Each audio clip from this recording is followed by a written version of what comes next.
Welcome student to the part 3 of chapter 3 plant kingdom. In this video we are going to discuss about the gymnosperms. Gymnosperms, which are gymnos means the naked, sperm means seed, are plants in which the ovules are not enclosed by ovary ball and they remain exposed before and after fertilization. Seeds that develop post fertilization are not covered. The seeds are naked in nature. Here you can see the difference between a gymnosperm ovule and the angiosperm ovule. An angiosperm ovule is covered by an ovary wall, whereas gymnosperm ovule is not covered by any such ovary wall. Gymnosperm include medium-sized trees or tall trees and shrubs. Then gymnosperm, you all must be knowing about the sequoia, which is giant redwood, is the tallest tree species on this planet. The roots are generally taproot and root in some genera have fungal association in the form of mycorrhiza. Example is spinous tree. In plants like cycas, small specialized roots which are coralloids roots are associated with nitrogen fixation nitrogen fixing cyanobacteria. Stems are unbranched or branched. Leaves are simple or compound. They are well adapted to withstand extreme temperature, humidity, and wind. In cycas, the pinnately leaves persist for a few years. In coniferous plants like pinus, cedrus, etc., the needle-like leaves reduces the surface area. Their thick cuticle and succulent stomata also help them to reduce water loss and withstand the adverse condition. As you can see, they have the stem, roots and leaves associated. They are adapted according to the adaptation towards the adverse condition. Type of reproduction. Here you can see in the screen, cycas male strobili is there. Then cycas female strobili is also given in the pictures. Gymnosperms are heterosporous. That means male and female gametes are produced separately. They produce haploid microspores and megaspores. Some leaves are modified into sporophylls. They are compactly and spirally arranged along with the axis so that they can give rise to the structure of a cone, and we call it as strobili, leks or cones. Here you can see it clearly, the structures of cones, female and male cones. Sporophylls bear sporangia in which spores are produced. Sporophylls are of two types, microsporophyll and the megasporophyll. Microsporophyll where the male spores are produced, that are pollen grains, whereas on the other hand, female that is megasporophyll where the ovules are produced. Microsporophyll. They are arranged to male strobili. They bear microsporangia. The microspore develops into male gametophyte. It is highly reduced and confined to only a limited number of cells. This gametophyte is called pollen grain. The pollen grains are developed within the microsporangia. Megasporophyll, which produce ovule. They are arranged to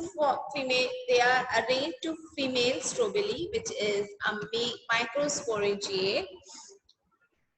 They bear megasporangia, which are the female gametes, which is ovules.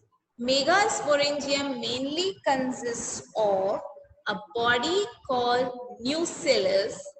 It is protected by envelopes. Here you can see clearly. Nucellus is this one, right? Prothallus is there. Archegonium is also present over there.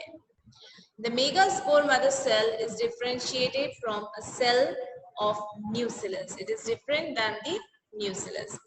Megaspore mother cells undergo meiosis to give 4 megaspores.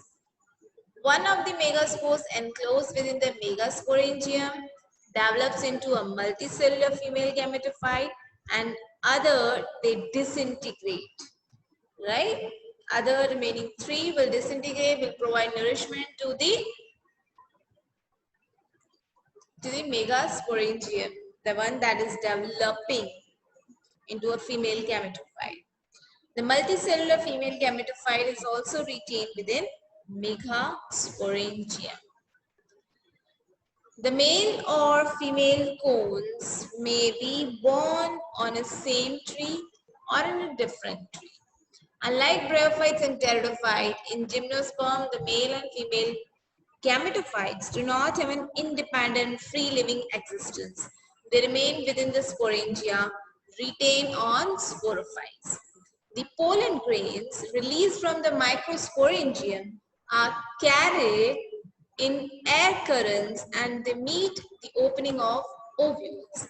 The pollen tube carrying male gametes grow towards the archegonia in the ovules and discharge their contents near the mouth of archegonia.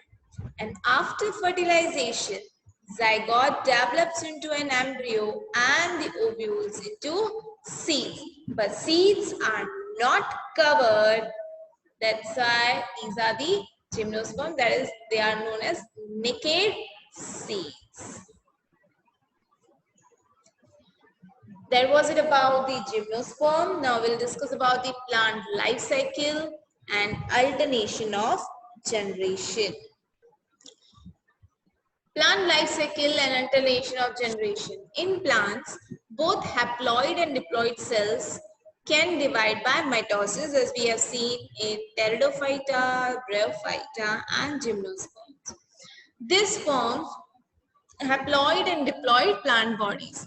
Haploid plant body, that is gametophyte, produces gametes by mitosis. After fertilization, the zygote also divides by mitosis to produce diploid plant body, which is sporophytic in nature. This produces haploid spores by meiosis. So it shows alternation of generation, right? Thus, during a life cycle, any sexual reproducing plant shows alternation of generation between gametophyte and sporophyte. So there are 3 types of patterns observed in plant: haplontic, diplontic and haplodiplontic. So let's start with the haplontic. In this, sporophytic generation is represented only during the time of zygote. Zygote undergo meiosis and will give haploid spores. They divide mitotically and gametophytic to form a gametophyte. So the dominant photosynthetic phase is free-living gametophyte. Examples are, the example of haplontic is algae. Second one is diplontic. Here, the diploid sporophyte is the dominant photosynthetic phase. As you can see, sporophytic is dominant one. Gametophytic phase is represented by a single or few cell haploid. Right, zygote formation takes place and the side, the organism shows the sporophytic. Examples are algae, fucus, all seeds plant like gymnosperm and angiosperm, right? They shows diplontic life cycle. The third type is haplodiplontic.